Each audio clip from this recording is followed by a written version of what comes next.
Bienvenidos a todos. Hello, everyone. Welcome to the final event of the Jess Nieto conference. I'd like to welcome you all to the premiere of the Cesar Chavez and the Farmworkers movement, a short film, the legacy of the Gandhi's commitment to nonviolent activism and the connection to the farm workers movement. So today we're going to be premiering the short film, and today we have special guests with us. We have Juan Rodriguez Jr., who was the director of the film, and we have a bunch of students who were a part of this special project joining us today.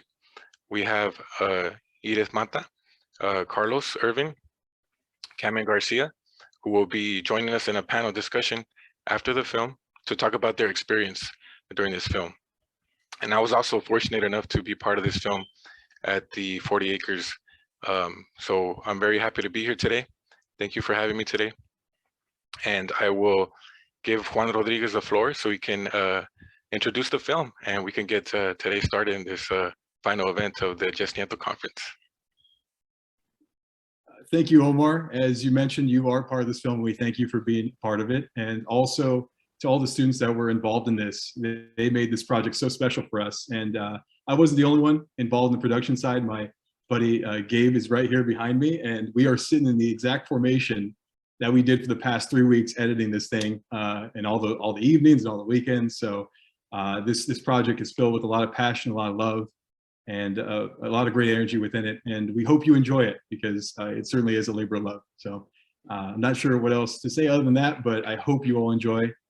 This is something that's really special to me, and it's going to be special for a long time. So Gabe, I'm not sure if you want to say anything, but let's start. Let's start. All right.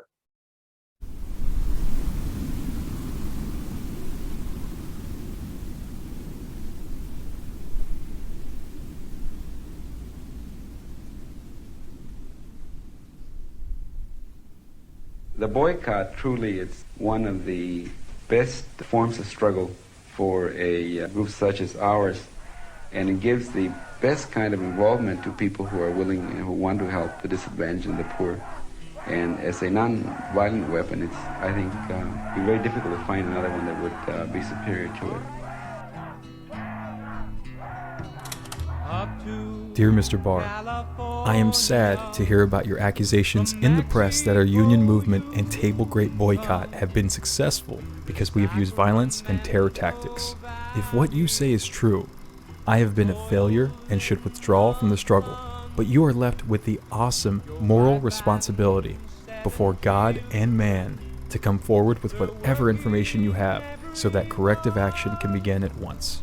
If for any reason you fail to come forth to substantiate your charges, then you must be held responsible for committing violence against us, albeit violence of the tongue. I am convinced that you as a human being did not mean what you said, but rather acted hastily under pressure from the public relations firm that has been hired to try to counteract the tremendous moral force of our movement. How many times we ourselves have felt the need to lash out in anger and bitterness.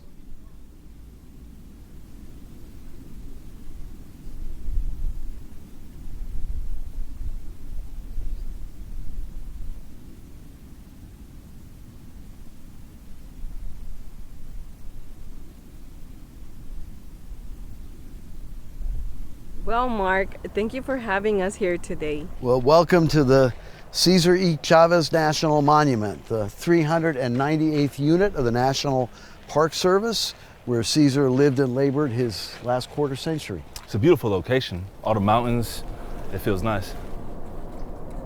So, Marc, I know that Mr. Chavez, Cesar Chavez, he had a lot of influence from Ghandi. He was a believer of nonviolence. And that even in his letter from Delano, he mentions Ghandi several times, I believe. What's the history with surrounding Cesar Chavez's influence from him? Well, what do you think was going on in 1969 in Delano? Well, as I've learned from some of my professors, that was the 4th year of the grape strike, wasn't it? Mm-hmm.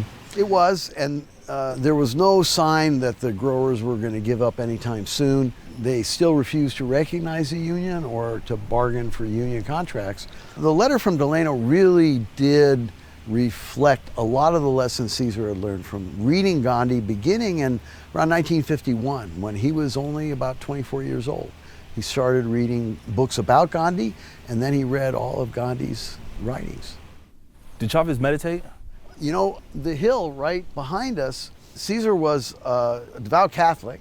He was also a student of Eastern religion. He practiced yoga and meditation. Early in the morning before dawn, he would climb that hill near his house, and he would watch the sunrise and say his prayers and do his yoga. So Marc, this place must have really helped Cesar Chavez ground himself, since he didn't take any vacations, but yet he would practice meditation every day. Well, he named this place Nuestra Señora Reina de la Paz, Our Lady, Queen of Peace. And for him, it was a sanctuary. It was a place where he could recharge batteries and plan for the next campaign. In the 31 years he led the United Farm Workers, he never took a vacation. And he would work 14, 15, 16 hours a day. You know, man was singularly driven and determined. Today, on Good Friday, 1969, we remember the life and the sacrifice of Martin Luther King Jr., who gave himself totally to the nonviolent struggle for peace and justice. In his letter from Birmingham jail, Dr. King describes better than I could our hopes for the strike and boycott. Injustice must be exposed with all the tensions its exposure creates to the light of human conscience and the air of national opinion before it can be cured.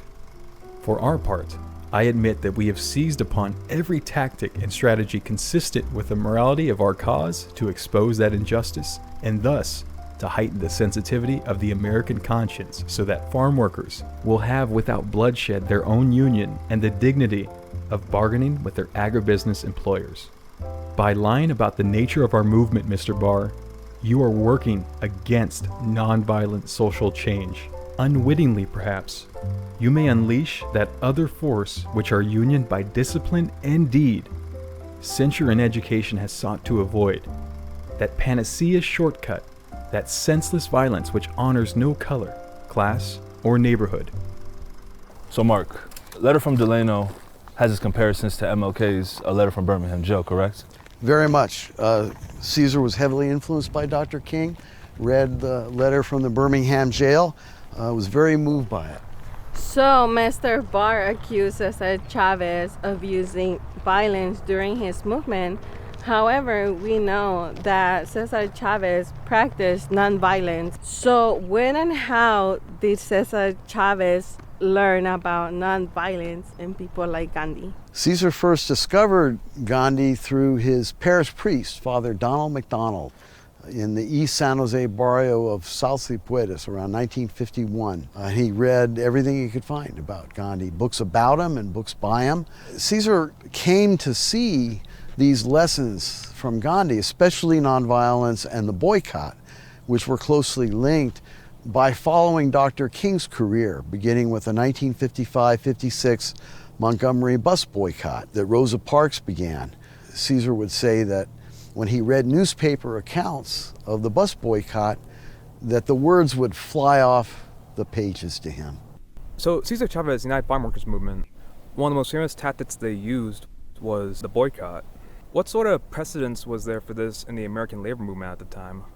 Well, unions had never really used a large-scale boycott before. And there were some national labor leaders that scoffed at the idea of boycotting because they never tried it. And Marc, what was America like in the late 1960s? You have to remember the times. Dr. King and Robert Kennedy had been assassinated. The Vietnam War was raging. Thousands and thousands were protesting the war in the streets, and many of the ghettos were ablaze with civil disorder. Cesar believed that the American people were yearning for an alternative to violence, and he thought if the poorest of the poor were seen struggling non-violently against great odds, that people would respond, and they did. Hundreds of farm workers and their families went out across America to organize a boycott, and tens of thousands picketed supermarkets. Millions of consumers boycotted grapes. Cesar and the movement created the broadest coalition in the history of the American Civil Rights Movement. Students and union families and faith activists, and environmental activists, and all manner of consumers, people from all walks of life, were united in doing one simple deed: not buying grapes. You must understand, I must make you understand, that our membership and the hopes and aspirations of the hundreds of thousands of the poor and dispossessed that have been raised on our account are, above all, human beings. No better and no worse than any other cross-section of human society. We are not saints because we are poor, but by the same measure, neither are we immoral. We are men and women who have suffered and endured much, and not only because of our abject poverty, but because we have been kept poor. The colors of our skins, the languages of our culture and native origins, the lack of formal education, the exclusion from the democratic process, the numbers of our men slain in recent wars. All these burdens, generation after generation, have sought to demoralize us, to break our human spirit. But God knows that we are not beasts of burden, agricultural implements, or rented slaves. We are men. And mark this well, Mr. Barr, we are men locked in a death struggle against man's inhumanity to man in the industry that you represent. And this struggle itself gives meaning to our life and ennobles our dying. So Marc, how did Cesar's experiences with abuse define and shape his aspirations for his movement and his people? Cesar was about giving people opportunities who looked like him that no one would have given Cesar Chavez when he was a young migrant worker with an 8th grade education. If he spotted young people with talent, especially if they came from a farm worker or working class family, he would convince them they could be something more, an accountant, administrator, a negotiator, and he would push them really hard to do it. Certainly Cesar wanted results in the office, but he saw the greater benefit of helping people fulfill dreams many of them didn't even know they had. And he gave thousands more opportunities to learn the skills and have the experience that led them to lives of professional success and to careers in activism and social political involvement. Well, that really speaks to the faith that Cesar Chavez, he had in the people, right? Cesar used to say that his job as an organizer was to help ordinary people do extraordinary things. He would convince everyone in the movement that the jobs that they had were vitally important. Maybe that's why he succeeded, where others who had a lot better educations and much more money tried and failed for 100 years to organize farm workers. And in the process, he inspired millions and millions of people to social political activism, most of whom never set foot on a farm. As your industry has experienced, our strikers here in Delano and those who represent us throughout the world are well trained for this struggle. They have been under the gun. They have been kicked and beaten and herded by dogs. They have been cursed and ridiculed. They have been stripped and chained and jailed. They have been sprayed with the poisons used in the vineyards. But they have been taught not to lie down and die, nor to flee in shame, but to resist with every ounce of human endurance and spirit. To resist not with retaliation in kind, but to overcome with love and compassion, with ingenuity and creativity, with hard work and longer hours, with stamina and patient tenacity, with truth and public appeal, with friends and allies, with nobility and discipline, with politics and law, and with prayer and fasting. They were not trained in a month or even a year. After all, this new harvest season will mark our 4th full year on strike. And even now, we continue to plan and prepare for the years to come. Time accomplishes for the poor what money does for the rich. So, people often think that nonviolence is weak. But Cesar didn't think that. Why not? It's true that nonviolence is difficult to justify in theory, but it can be most powerful in practice. Cesar learned about the strategic value of nonviolence from Ghandi. In Cesar's library, it was carefully preserved, a whole shelf of books is the complete writings of Mahatma Gandhi. Cesar read them all in dog-eared paperback volumes, including accounts of the salt boycott in 1930 during the fight for Indian independence and other boycotts against the British. But Cesar believed that nonviolence was more powerful than violence. It allowed you to control the fight, so you weren't constantly reacting to the attacks from your opposition. It also demanded that you outthink and outwork your opposition.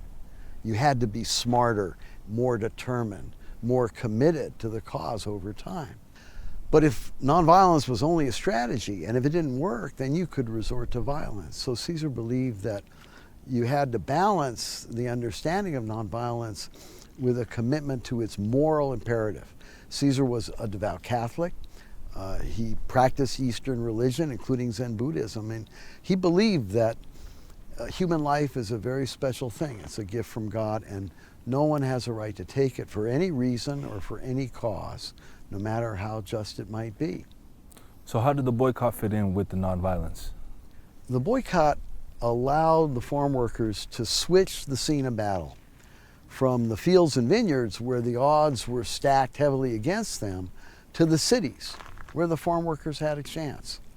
And Gandhi wrote that the boycott was the most nearly perfect instrument for nonviolent change because it allowed masses of people to participate directly in the cause. Finally, Cesar borrowed something else from Gandhi. A hallmark of Gandhi's principles was striving for Hindu-Muslim unity during the fight for Indian independence. And Cesar applied that to the Delano grape strike. Cesar Chavez, Larry Leong, the other Latino Filipino leaders insisted that the Latino and Filipino grape strikers be on the same picket lines and use the same union hall and eat at the same strike kitchen.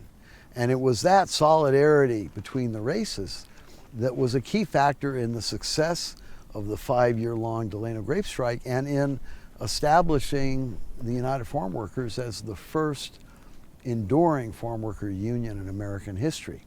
Part of that diversity is reflected here at Martyrs Rock, which is a tribute to the 3 great faiths of the 5 UFW martyrs. You'll see the Jewish Star of David. The first martyr was a young Jewish woman, Nan Freeman, who was killed on a picket line in Florida in 1972. The following year, in 1973, the second martyr was Naji Daifala, a young immigrant from Yemen who was killed during the 73 grape strike.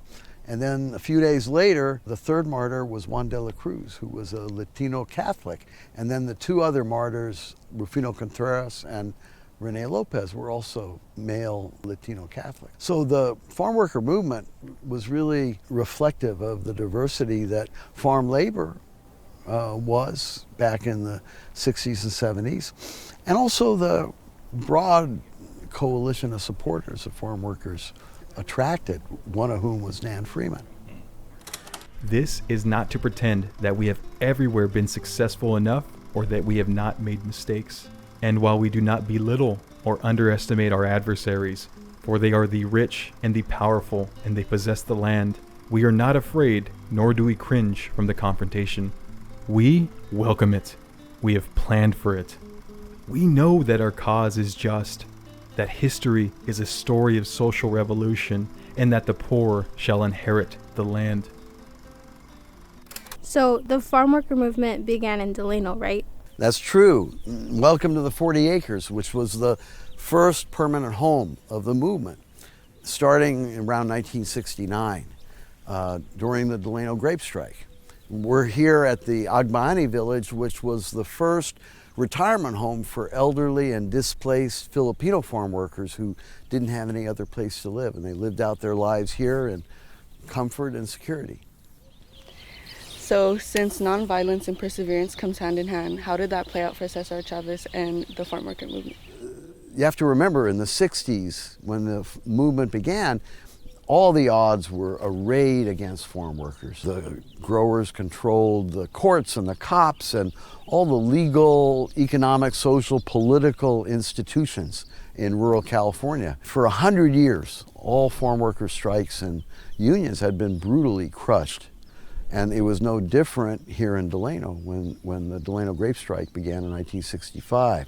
You know, in many ways, we face equally hostile times. I mean, there's the anti-immigrant bias, there's the attacks on dreamers and everybody's rights that were long and hard fought.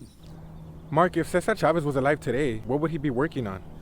Well, people either don't know or they forget that in the 31 years that Cesar led the farm worker movement, he probably suffered more defeats than victories. After each defeat, he would pick himself up off the ground, dust himself off, and rejoin the nonviolent struggle.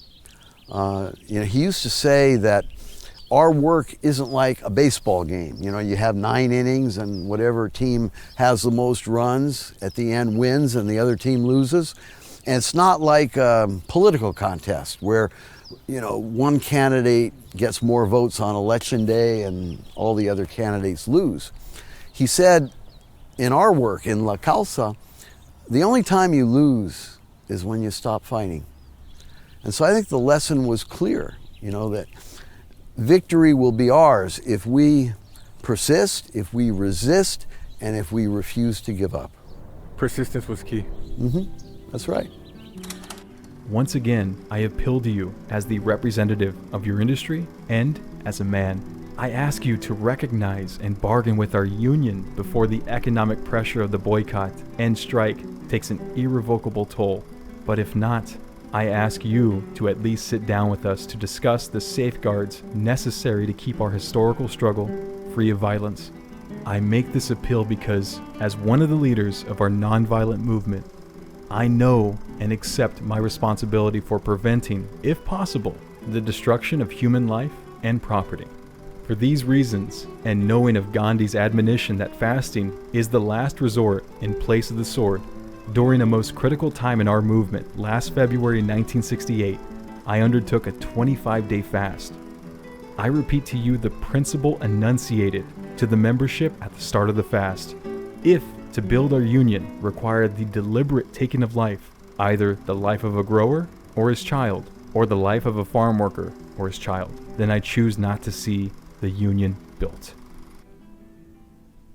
So Gandhi speaks about facts and the power that it holds, and I was wondering why Cesar's 1968 fast was so powerful. Well, that fast took place here. This is the Tomasa Zapata co-op service station. It's where migrant workers could come for cheap gas and a place to fix their cars, but its first use was when Cesar fasted. He lost 35 pounds in 25 days here. Doctors warned him that if he didn't stop fasting, he could cause permanent damage to his organs or maybe even die. He refused to speak with any reporters during his fast, but he did meet with many, many farm workers one-on-one or in small groups. If you could imagine, hundreds of people were camped out here overnight so they could be close to him. Daily mass was held with Cesar and hundreds of people, first inside this storeroom, and then it got too big, they went outside. And so what were people thinking during this time? People would see Cesar fasting and willing to sacrifice his life. And so they would ask themselves and each other, what more can I do to help the cause? Remember, the grape boycott had already begun, but it really took off after national news coverage of the fast that was taking place here. Dr. Martin Luther King sent Cesar a message expressing admiration and solidarity.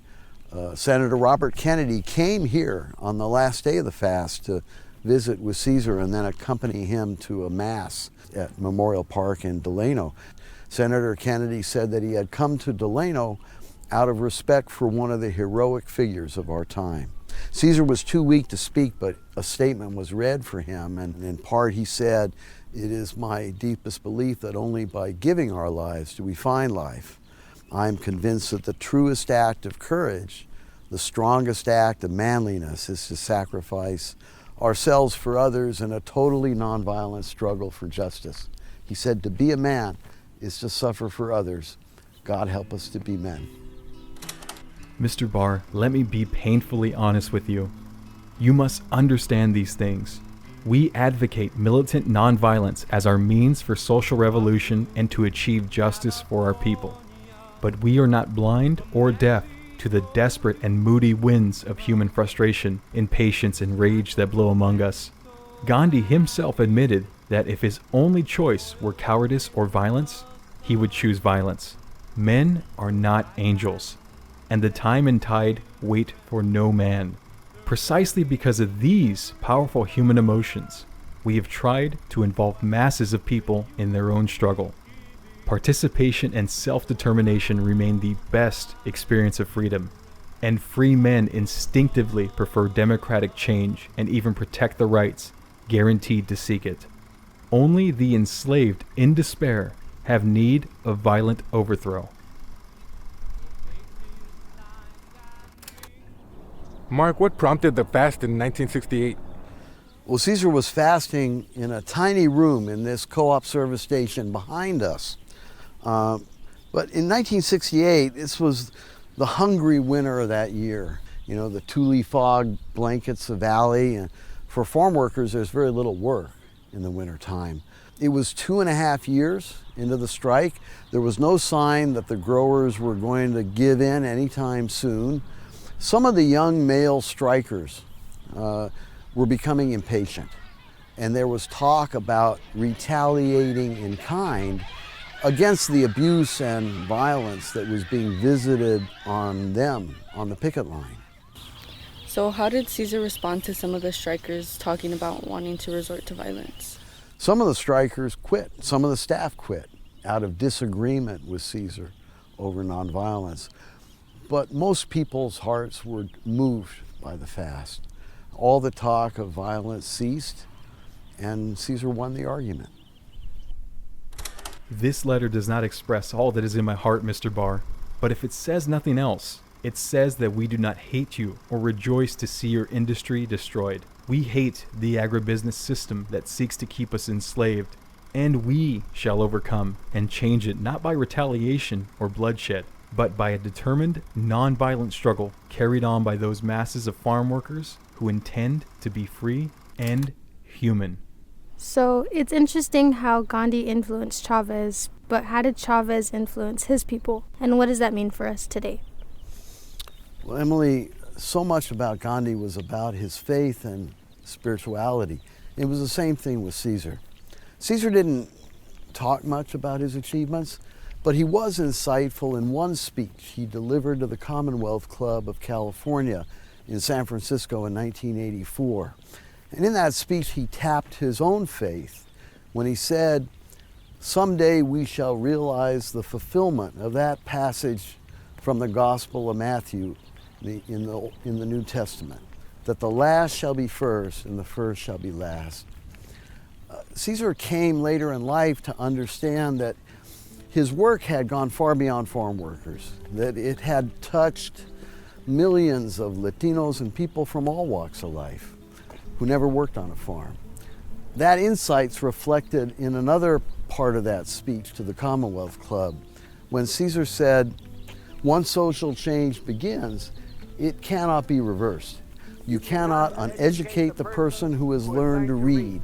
You cannot humiliate the person who feels pride.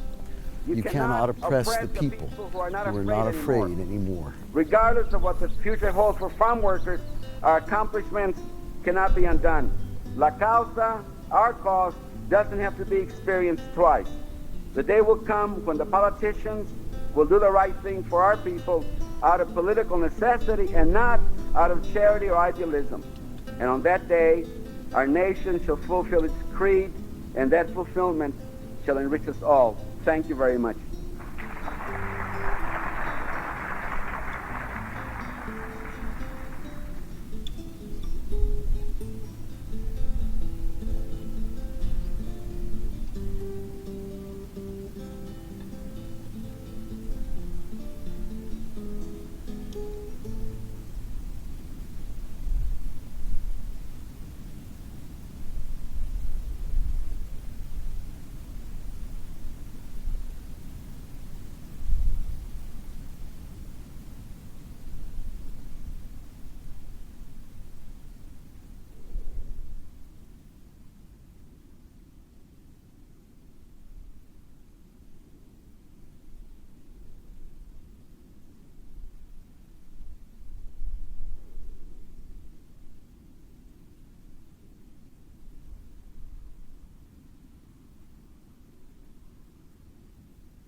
Hi, my name is Cameron DC Garcia. I'm a student at Bakersfield College, a member of the Cholon Indian Nation, Cholon Esalen descent, as well as Zacatecas.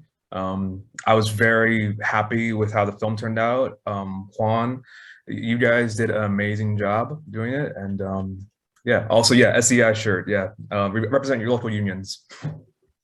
I'm Carlos Ervin. I'm a student at CSUB. And Juan, Gabe, excellent job. So I'm looking over here, the screen's over here, but yo, excellent job on the film, guys. It was really fun doing it as well. Awesome. And then we have Edith. Hi, everyone. Welcome. This is the last session of the Jess Nieto conference. My name is Edith Mata. I am currently holding space as a Bakersfield College Student Government Association president. And it's such a privilege to be here and be part of the film and also part of this panel. Thank you all. We all did a wonderful job. And then we had also a couple CCHS, Cesar Chavez High School students with me at 40 Acres who aren't with us, at least at the moment. Give a quick shout out to them. And then I'll hand it over to Juan Rodriguez. Yeah, see, I know you already heard from us before the film, but my name is Juan Rodriguez. I like to refer to myself and Gabe as local filmmakers. Regular job is working for CSU Bakersfield. So yeah, go higher education in Bakersfield. And we were absolutely delighted to work on this. It's an incredible honor for us. We've been wanting to work on a project like this, and we're thankful to Bakersfield College, all the students that were part of this, Omar, Edith, Emily, Cameron, everybody showed up, and we even re-recorded audio for this several days ago. So we were working on this all the way up through a couple hours before the showing. So we're so happy to present this to everybody, and we're so happy to be part of it. And thank you again to Bakersfield College and the Cesar Chavez Foundation. That's awesome. Well, everybody who was involved did such a good job, and I myself am grateful for being part of this project. It took me back to being a student, and also have a lot of family history. The 40 Acres, my parents got married there, and I'm also from McFarland, Delano area, farm working family background, so that was a great experience to be a part of. So I'm also very appreciative of that. So to start us off, I just wanted to address a couple questions that I had for our panelists. So we'll start off with Juan really quickly. So what was it like filming this project for you? Can you compare it to other significant projects that you filmed before, or was this a sort of a different experience for you? This was certainly a new experience, given the expectations of producing something that's, approaching 30 minutes. It's a lot of work, and it was really ambitious. And we shot this project. We started shooting this project barely over a month ago. We had our first shoot. So we got all the walk and talk sessions done in 2 days. All the students were incredible. They made the job easy. And leading up before the shooting in the field, we went over the script with Andres Chavez and Marc Grossman, who were responsible for creating it. And I took one look at it and I sent it to Gabe, and we knew that all we had to do was show up and not mess it up. Like, we just had to, let everybody be themselves and record, and also be patient too, because we're students and we're all working our way through this process. So it was incredible. And I think I have a new line on my forehead too from all the editing and all the worries, but over the last couple of weeks. But you know what? It's so worth it. And all that build up to this moment, it was worth every second behind my computer. And yeah, so it's so special. And I'm going to look back on this, and Gabe, I'm sure I'm happy to be part of it with him. So we're happy to be here. So Carlos, what did you think when you were first approached to be a part of this project? So Professor Bond called me one morning, like early, and he was just like, what do you think about doing this? And I was like, yeah, I mean, it's cool. It's something that, like, when I moved to Bakersfield, no one really told me about this kind of history, something that I knew, but not something that I knew deeply. But it was a good experience, meeting Andres, meeting Juan and them. Like, they did an excellent job. Marc Grossman, he's really just a walk-in and the source. He just knows so much information. He was quick to learn it, and the area we were at was really nice as well. So I enjoyed doing it. Definitely something that I'll keep in mind for a long time, coming, because it was interesting, and it was good to learn these kind of things, because as like I came in higher education already, I was already in college, so a lot of these things I wasn't like taught or told. So it was good to learn these things and understand them all.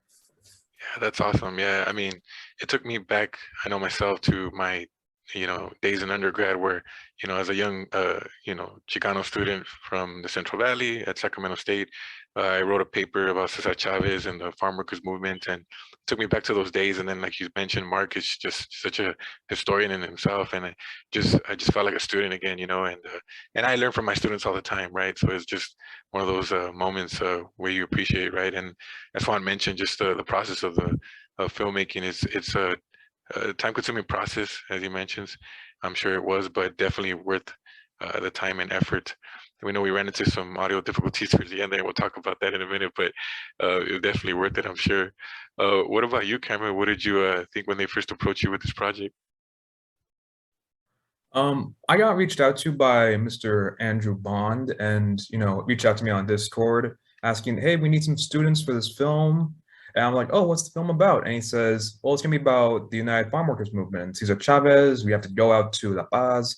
And I was like, well, you know what? I would really like to do that because a lot of times it's overlooked, sadly, that like there's a lot of labor history here in the Valley that gets overlooked. And a lot of that is tied to the UFW. And that's even part of like if that's part of my family, that's part of my father's side of the family, like, because a lot of my aunts and uncles and my great grandfather, they were key organizers in the UFW. So I was like, heck yeah, sign me up. I want to like free trip for the day. Heck yeah, let's go do it. Yeah, same here. My father is a part of the UFW as well. I know a little bit about that history as well, but just being more involved and more, part of the process, I was, you learn more every day, even me as an educator now. So that was part of the process as well. So that's great that was you were able to connect it to your family history as well. Also, my cousin worked there, so I was like, I want to go visit my cousin Monique. Okay. That's awesome. Yeah, and I know you, Edith, you've been very present and representative of students for Bakersfield College. So what was the process like for you, and how was this new for you, in terms of representing Bakersfield College students? Thank you for allowing me to share. And well, Andrew Bond came to our Senate meeting with the BCSGA. It was a Wednesday, and the shooting was Monday. And he was like, it's last minute, I know, but if anyone's willing to go and be part of this, and I highly encourage the students to be part of it. And Juan Sanchez, he's the director for finance. And he wanted to go, and I'm like, okay, yeah, maybe let's connect you and get you there. But then it resulted that they needed like a girl representative or, the female side, and they asked me to be part of the shooting, and Juan didn't want to record. So I'm like, okay, let me think about that. So by Friday, I thought about it, and so over the weekend, I'm like, okay, I guess I'll do it, because I had a lot of things, but I didn't want to miss class, but ultimately it was something that it's worthwhile. And I'm like, okay, I'll be there. So it was, I don't know what I was really diving into, but I'm so glad I just took that step. So it was empowering.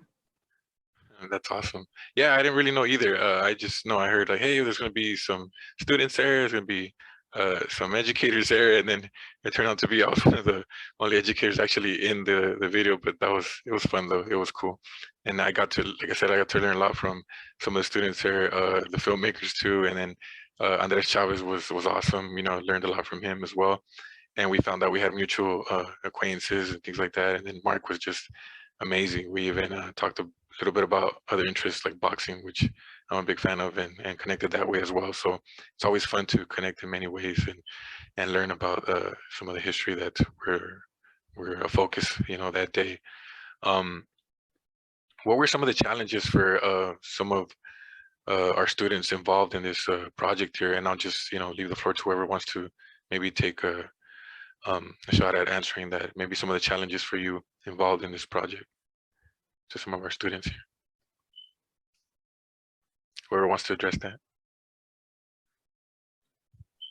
I think for me, it was not wanting to like accept that I had like a lack of knowledge on the subject, like I knew who Cesar Chavez was obviously, but like not knowing full detail or like not knowing more about it, and it's something that I wasn't not worried about, but like, what are they gonna think, and you know, and Marc was really well at like not only explaining what we saw, but like just talking to us from the side, you know, and Professor Bond as well, and just like learn from them and like them telling us like details and ideas, and at least it helped me, you know, understand a little bit more. That's awesome. Edith, did you have something to add? I just want to say, like, can you be more specific, like what like challenges as of? Well, just in terms of going into the project, like the process, or you know, maybe just nerves being on camera, or just the process of, you know, the script, or any concerns you had going into this project. Yeah, it was very challenging. You know, I had to find a babysitter for my child, and also just I didn't know like the script yet, you know, so I'm like, okay, like I just have to practice. It was a big challenge for me, but I was so glad I just made it there, because after that it was just easy. Yeah. What about you, Cameron? I'd probably say that like when I had the day we had done the shooting, I had like a rough work session the day before, so that was a little bit like, and the drive up was a little rough just because my truck isn't super powerful. It is on flat, it's a V6 like Toyota, and it's nice on flat land, but like going uphill, it was a real struggle. But besides that, anything else was just like minor stuff with lines, and it kind of got a little bit hot at the end, but we got over that. Yeah, you know, funny you mentioned that. I started out with my jacket on, and then after that I was like, well, I got to leave it on now to keep consistency. And so then it got a little warm towards the end there, and I did get a little sunburn towards the end there. So, but it was all worth it for sure.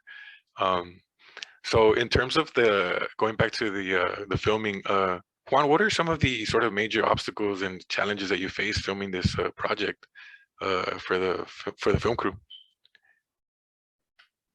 One thing I want to point out before I answer that question, Omar, I just saw the comment from Andrew in the chat. Keene Cafe is amazing. Incredible burgers. You got to go up there and try them if you haven't. And you know what? I've never been to La Paz and to Keene, so I'm going there soon. So yeah, it's well worth it. But as far as challenges, you know, juggling this project, it took so many man hours. I mean, just an amazing amount of man hours after the shooting. The shooting was the fun part, and then after that, all that great activity happens, then we return home and we have all these video files and audio files, and we have to sync them, and we have to edit, and we have to keep on trimming. So I remember when we started on our Premiere Pro editing timeline, we had nothing, and that's really scary, even though you have all the video you need. But you know, starting from nothing and then also juggling a regular job aside from that, it's consuming. But like I mentioned earlier, it's well worth it. And all the students and Marc, you know, Marc was just incredible, and he led the discussions, and the discussions were really natural.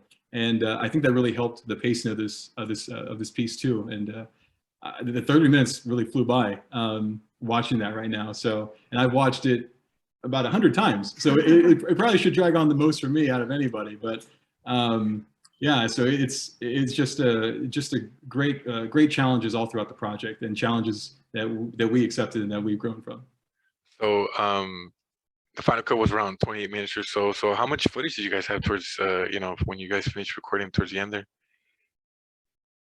Before we started editing, we had at least, I would say 46 minutes of just raw footage and video files all put together. And of course, you go into syncing all that, and then you go into piecing together what you need and what you don't need. And then when you finally piece all that walk and talk footage together, then you got to go retrieve the archival footage. And then luckily we also had help from the Cesar Chavez Foundation with those incredible photos that you see. And then also the Library of Congress sourcing the video, especially from a documentary called, what is it called? Peace to Talk. I think it's a Piece of Freedom or something. And it was on the Library of Congress. And it had incredible footage of Dr. Martin Luther King Jr. And it's some footage that I've never seen before, but it was available for public use. So we incorporated that in this project, and I think it helped elevate that piece as well. So, yeah, and also, yeah, music. Yeah, Gabe was in charge of the music, the sound design. We even went so far as to go record flags waving during a recent storm at CSUB's campus. So when you saw the flags, of course, appear on your screen, you had that natural sound below it. If you had good speakers, I'm not sure how it sounded on the MacBook or a regular laptop, but yeah, all those little things, they all add up, and yeah, just so worth it. Yeah, for sure. That sounds awesome. Definitely a process, but well worth it. The end result there. Going back to our students that were involved, Carlos, what was one of the main takeaways for you in terms of the history, that you learned about while working on this project with Marc and with everybody involved? Nonviolence is key. Like, that was one of the biggest things. I mean, I'm like a advocate of MLK. I read a lot about him, so it's like nonviolence has always been the way, but it's the amount of nonviolence and like peace and patience that it takes to make change, and it's change that we still feel like to this very day. So that's one of the major things. And just want to appreciate Juan and Gabe, because man, like all day we were out there, and it was a fun time. And half the time, like, I'm not on camera often, so I start, having fun. But they were really cool too, and a lot of the things that we learned, like, it was interesting, especially going through the little museum. Like, it's just not the biggest, but like it's impactful, especially seeing the preserved library was really unique. And to see that, like, Cesar Chavez was an avid reader, and avid readers always seem to be the ones who understand the most that, like, peace is the way that could make things happen. So I think the biggest takeaway was just nonviolence is usually the key to making change. Mm-hmm. What about you, Edith? What was my takeaway? In terms of like historically, like historical knowledge and what you kind of took away from this project. Yeah, well, what I took out of this project is that Cesar Chavez really learned what, like, the definition of, like, the highest form of love, which is selflessness. Like, that's what I took away out of everything. I think that was like for me, that's what it was, like, really powerful, because he did a lot. And yeah, well, I mean, maybe I can go more into it, but yeah, that's what I'd like to share.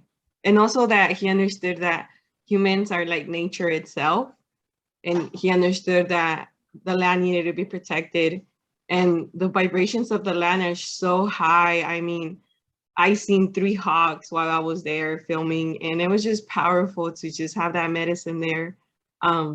Also the electromagnetic field, it was just really pretty to be there, and just for the vibrations, and just come back to balance, like my aura, clear my aura. It was such a beautiful experience. That's wonderful that you were able to feel the energy. Yeah, awesome. What about you, Cameron?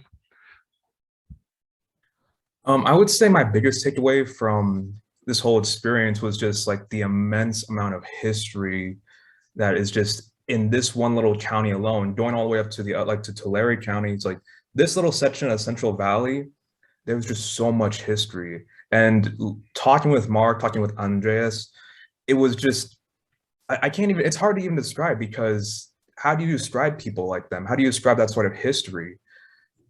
When you go up there and you learn about this history, you're learning about what it means to really struggle, what it means to be the change, what it means to accomplish something because of a genuine belief in humanity, a genuine belief that we can make things better. And it's just like, it's that history that touches me and gives me a little bit of hope. If they could overcome these struggles way back when, with like all the odds against them, then what can we achieve now with, all that history behind us, everything that they've built up so far. And one last little point, my mother handed me, we have a little book for my family because we keep our family history in a book. I mentioned my grandfather, my great-grandfather, who was an organizer with the UFW, Gabriel Garcia. There's a little picture of him. He passed away in 2002, but that's my that's my great-grandfather, and that's my family. And for anyone in the Valley, if you're from the Valley, that history, that ties in deep, all right? And you can feel it when you go up there. Yeah, and what's beautiful about this project, Cameron, is that you're able to continue that legacy, your family legacy with this project. And I felt something similar, it's working on this project at the 40 acres, family history there. And, being an educator now and a historian, we don't know everything on, and you go back and you relearn things. And, I did papers in undergrad on some of this history, but just learning from Marc and just learning these little details here and there that I didn't know before, it was just an amazing experience. So, great pointing that out. And then I just go back to the film crew. What did you guys learn in terms of the history that was something that you kind of experienced working on this project in terms of the historical significance of this short film? To the film crew. There was certainly an abundance of those moments for us as far as being in the field. Of course, Gabe didn't get to experience, he's right there taking photos of me, but I got to go into Cesar Chavez's office that, is part of the National Monument. So it was a very special privilege to be in there and get those shots of his book collection and also general shots of the office. And it also extended to the second day of shooting when we both got to go into the fasting room and get that footage. And as Edith pointed out, there is that energy there. And also when we got to editing and we looked up archival footage, we got to go through and see those old documentaries and hear the stories of those people of that era, of that time, of that movement that were part of it. And you hear stories of mothers who are not making enough money to buy milk for their children. And you had those interviews, and of course we didn't include those because they didn't fit into the film, but we have them. And you see, stories of a father being interviewed, and the interviewer is asking him, "Well, do you own anything on your own? Do you have a house for your children?"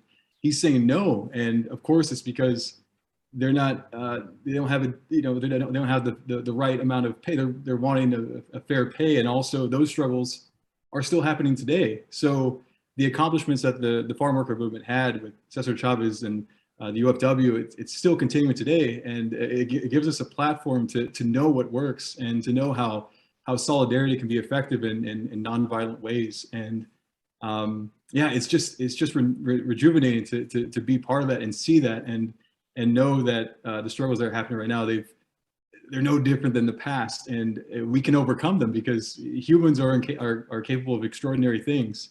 And in essence, that's what filmmaking is doing the ordinary in extraordinary ways. And so this film was a reminder in many ways of that. Amazing. Yeah, I'm glad that was a wonderful experience for you in that sense, right? Like the primary sources that you went through, and then also being on the grounds and just the personal experience, and then also just the contemporary connection there, right? To, as Karen mentioned as well, like some of the things that we can accomplish nowadays, right? If they were able to accomplish those social, the social progresses back then, that's amazing. So I'll quickly go to the Q&A here because we have a couple of videos that we want to end our session with today to finalize our Just Nieto conference this year. And let me see if we have any questions for some of our panelists here. So this one's not addressed to a specific panelist, but whoever can address this question, feel free. It says, what was the biggest, and this question from Maribel, what was the biggest lesson about movements you learned while making this film? Anybody wants to address that question?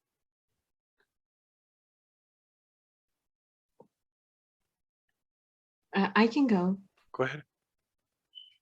So the biggest lesson was that la gente unida jamás será vencida. It really gave me perspective of like just all the ethnic backgrounds that were involved or are involved in the movement, and how together like they were able to make things happen. I also learned that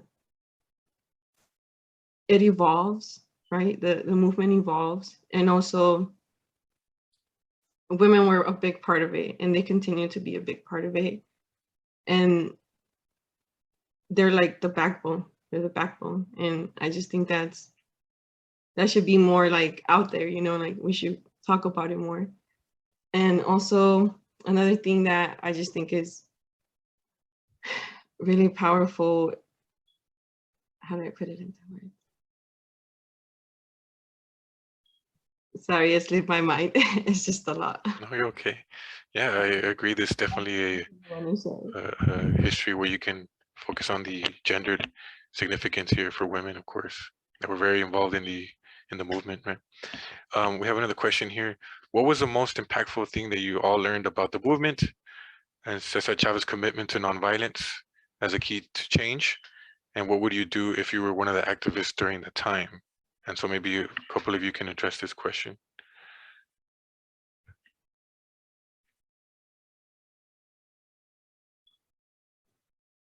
I think if I was an activist during that time, you know, the biggest takeaway is sometimes when you're met with violence, your first thought is to like fight violence with, you know, like fire with fire, you know, so definitely learning like the nonviolent route and understanding that through peace, like change can happen, you know, and the greater things usually happen when you are peaceful and you are calm and think about things before you know, and that's what Cesar did, you know, he thought about things and he tried to make movements in a way that wouldn't hurt anybody, but would hurt them in a different way, you know what I'm saying?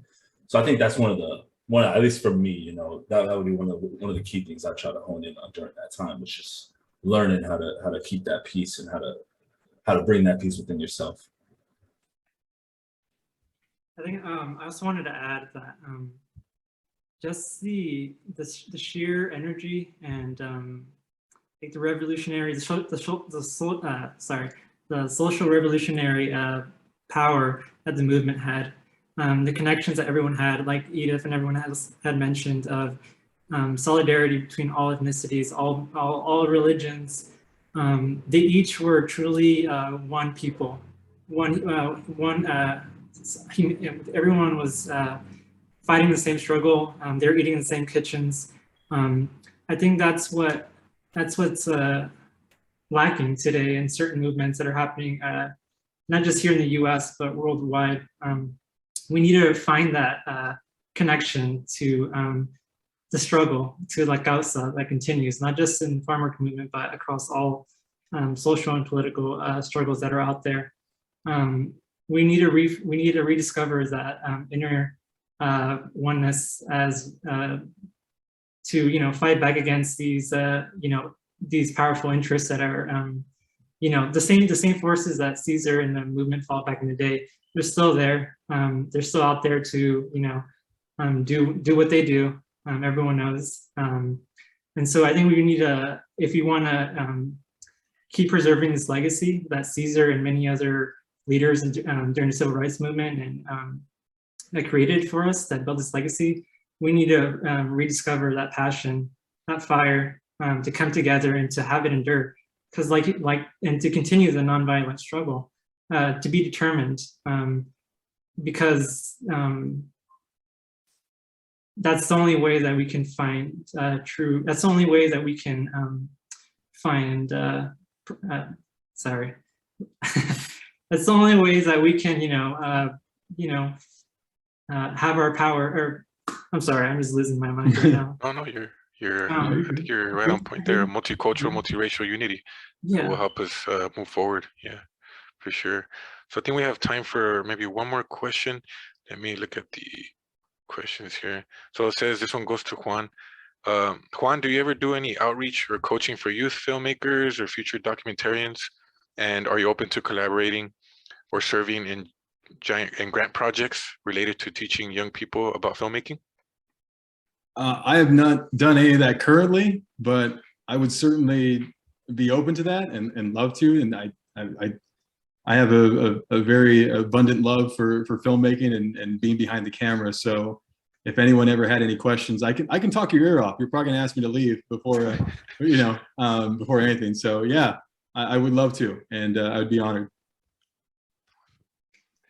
I think we have maybe another couple more. It says here, for BC students, what would you like to see from Bakersfield College in helping to promote peace? So I guess this one will go out to Edith, since she's a Bakersfield College student.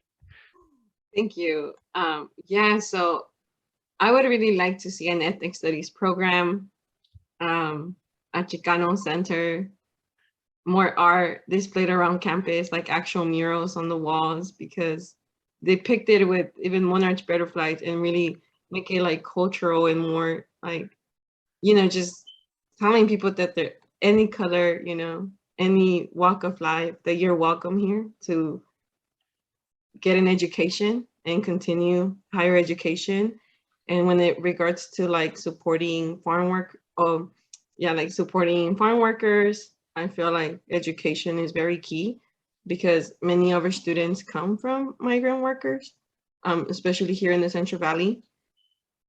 So their parents are farm workers. So for them to have an education and pursue higher education and just continue, it definitely, they're going to have better opportunities.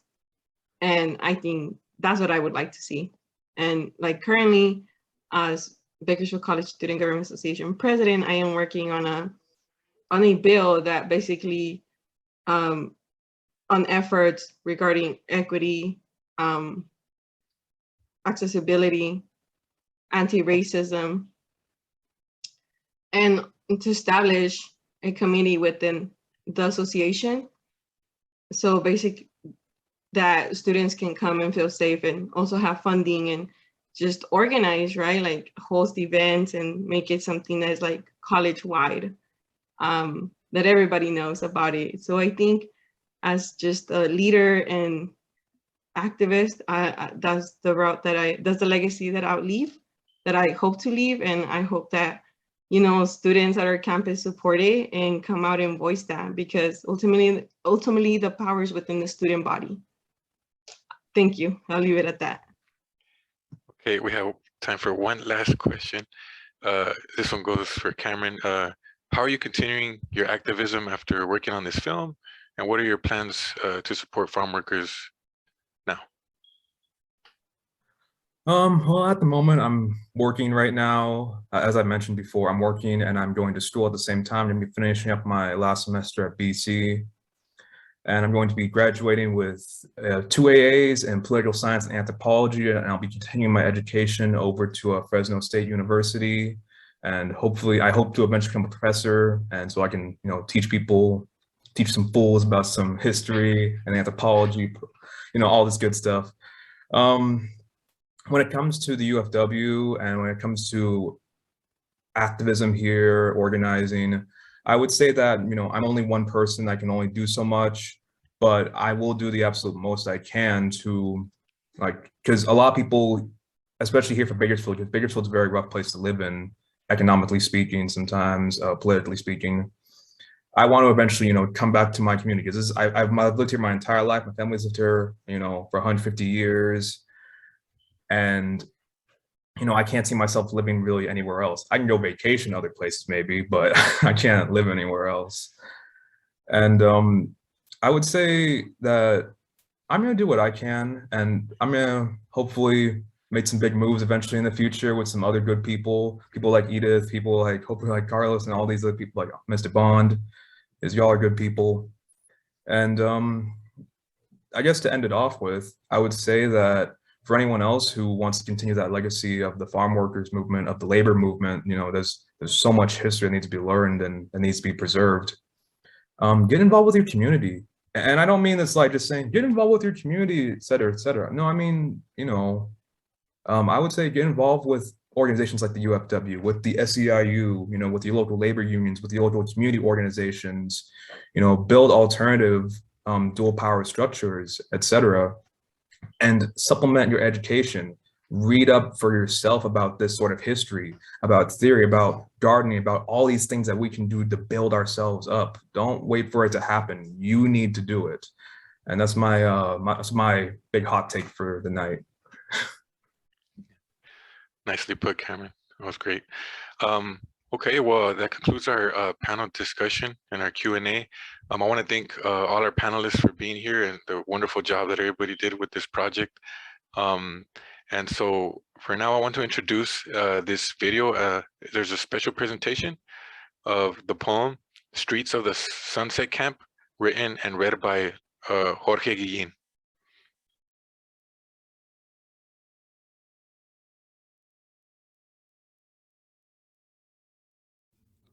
Chicano in the last days of the fifth son, Jorge Guillén. Shout out to my dad, Epimenio Santana Guillén, and Cruz Guillén, my mom's. Rest in peace, Pops. Streets of Sunset Camp. Speak for my pawns. The Invisible Memoirs Anthology, 2013. Streets of Sunset Camp, Part 1. Walking down the streets of Sunset Camp, I can't help but dream of you. I can't help but dream that I'm alive. I can't help myself, so I dream. Walking down the streets of Sunset Camp, no one can see the globalization has ruined John Steinbeck's Grapes of Wrath. That globalization has come with its progress and delivered change to the streets of Sunset Camp. The walls were torn down where we used to meet. The streets were ripped out and so were the trees. Flowers were left to die like my memories of you. Walking down the streets of Sunset Camp, I wonder if you remember cruising down the boulevard of El Campito, off Sunset Boulevard and 184, listening to the music of Intocable come out the stereo. Out of that 1990-something Chevy Silverado, the always dropped, extended cab, short bed, long bed, sidestep, anything. With the paint job and pinstripes that extended like veins directly to my heart, left in Texas. I'm walking down the streets of Sunset Camp with the persistence of memory at my side, asking myself if you dream of me. Walking down the streets of Sunset Camp, I miss you like the stars miss time. Part 2. Mad, mad love, the summer of mad love, the summer of mad love when I had you next to me. The summer of mad love when it was me and you against the world. Tupac ain't got nothing on us. Back in the summer of mad love when I was able to look into your eyes and you were able to look into my eyes and we were able to see the truth. Back when I didn't need any drugs, back when I didn't need any alcohol, but they sure do help to pass the time. Back when I was on that natural high because I had you next to me. Back when I didn't feel like everything was the matter. Tell me how it is that I'm supposed to feel about you when you're crashing into my dreams and I'm crashing into your dreams. But I can't speak to you. We can't speak to each other because this isn't now and this isn't then. Tell me how it is that I'm supposed to feel out here on Sunset Boulevard. Part 3. When you're walking down the streets of Sunset Camp, you know you're alive. Out here in front of my Sierra Madres, I am dreaming of you in the 9-nickel cent, where the flowers once flamed, as if alive with some anger. They are no longer there. They have been replaced by a prison-like industrial complex. When all these empty fields used to be houses when we were alive. Walking down the streets of Sunset Camp, you see that globalization has left dreams to die alongside the highway like pigs. Walking down the streets of Sunset Camp, where the houses lay vacant, when campesinos could not make it back to the island of California, to get up at 4:30 in the morning, to be ready at 5:30, to be working at 6 in the morning, picking the fruit of La Valle under the Kern County sun. Walking down the streets of Sunset Camp, I passed by those very same places where we used to be madly in love. When those same campesinos were busy at work in the fields, I was losing myself with you. Trapped in that moment of time, those streets are now gone. Turquoise and Navajo yellow did not stand a chance to the prison-like industrial complex and its gray walls, and the regression of time. Thinking of you in all hours of the night, especially when I catch that sweet, gentle breeze that reminds me of you. Walking down the streets of Sunset Camp, along for the days of John Steinbeck. Only he can replace the time. Only he could shed some light on the non-preservation of iconic history. Only he can remind people of how important those streets were. I don't need no Dust Bowl days to remind me of you. All I long is for the return of the real streets of Sunset Camp. The real streets of Sunset Camp that we used to walk when everyone else was trying to forget about them.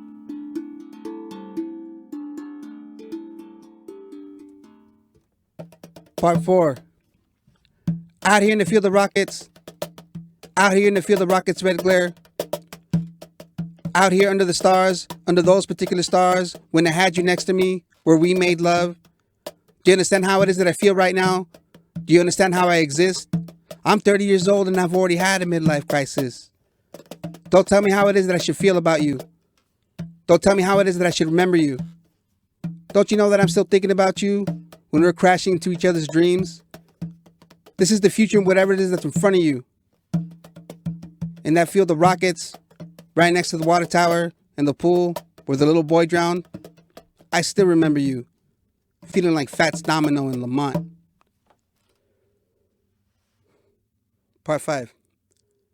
Walking down the streets of Sunset Camp, I see globalization around every corner.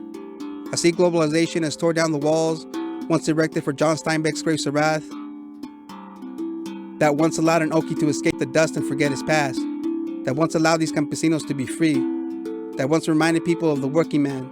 Those are the streets of Sunset Camp that I think about when I dream of you. Those are the streets of Sunset Camp that don't exist anymore. They don't exist anymore because the Kern County Housing Authority has robbed us of a moment in time. In the name of progress and reform, they destroyed El Campito. In the name of Do Re Mi, they took away the future by forgetting the past.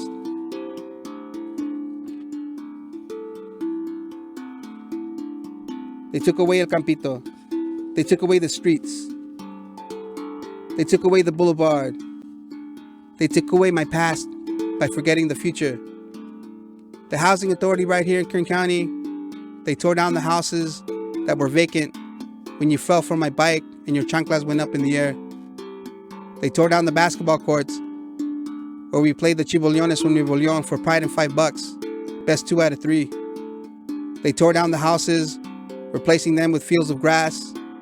They replaced memories of wind with nothing at hand. They tore down these structures.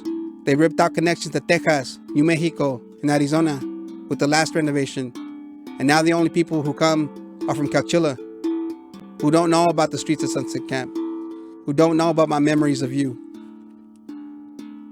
who don't realize that they live in a prison-like industrial complex. Walking down the streets of Sunset Camp, all that is left behind are the California Keene palm trees that align El Campito. The kings that remind you that you're alive right here in the lovely Cali 49A. Witnesses to our moment in time. I'm walking down the streets of Sunset Camp, dreaming of you, realizing I'm alive, realizing I'm right here, realizing I still miss you.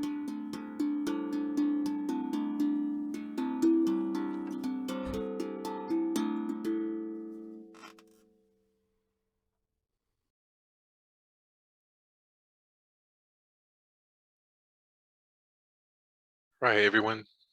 To conclude the 4th annual Jess Nieto Memorial Conference, we'd also like to share a film in the memory of the conference's namesake, Professor Jess Nieto, who passed away in 2017, but left a legacy of education and activism locally and beyond.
Thank you for joining us this evening. And that was the last event for the Jess Nieto conference this year.